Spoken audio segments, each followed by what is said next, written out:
I just had a crazy situation happen in sales right now. It just happened, and I need to tell you about it. Here's why. The biggest problem that salespeople used to have, the thing that used to hold them back, was rejection. That's not the case anymore. It's a different form. What holds people back now is ghosting. That's the biggest threat to a salesperson. I was meeting with one of our clients. They had a situation where someone wasn't getting back to them. This person said they were really interested and they booked an appointment, but then they had to reschedule it, and then that person couldn't reach them anymore. So I'm meeting live with my clients, several people on the call, and I decide, well, let me call this guy.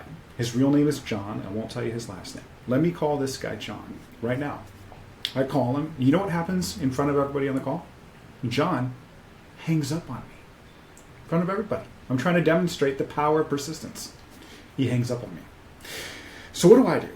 Any normal salesperson, they feel that sense of rejection. They feel it confirms the fact that they've been ghosting them, and they're not interested at all, right? That's what normal salespeople do. But if you can push through ghosting, you can get further.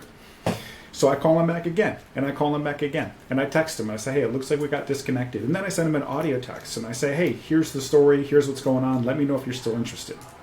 Well, that's not enough because, look, an average salesperson would have quit. They would have said this person's not interested. They would have said, for sure, I've confirmed that this person's not interested based on the fact that they hung up on me.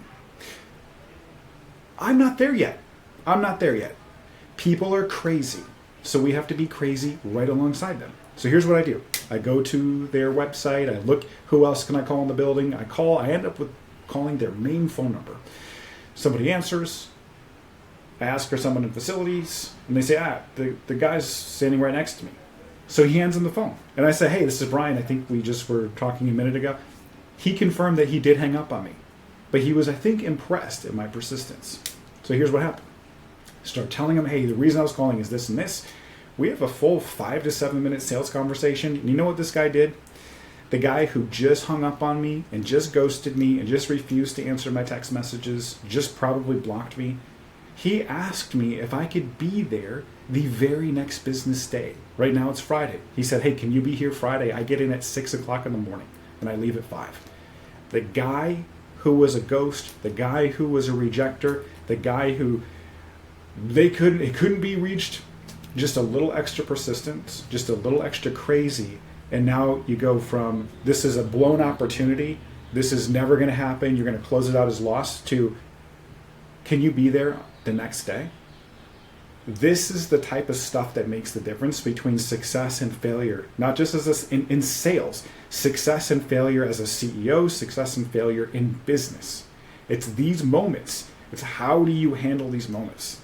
So I can't emphasize this enough. I tell everybody you're not following up enough. Your mentality's breaking. You cannot let these crazy people break your mentality. You just have to be crazy with them. Keep following up, keep being persistent, and you will be amazed at what you're able to do. You will be freaking amazed. You'll be blown away. I am so high on excitement right now because every time you make the impossible become possible, it just blows you away and it gives you a new lease on life. So please don't give up on yourself. Don't give up on your prospects. Stop quitting internally. Stop quitting mentally. Follow up and be as crazy as you need to be to actually break through the noise and be as successful as you want to be. See you later.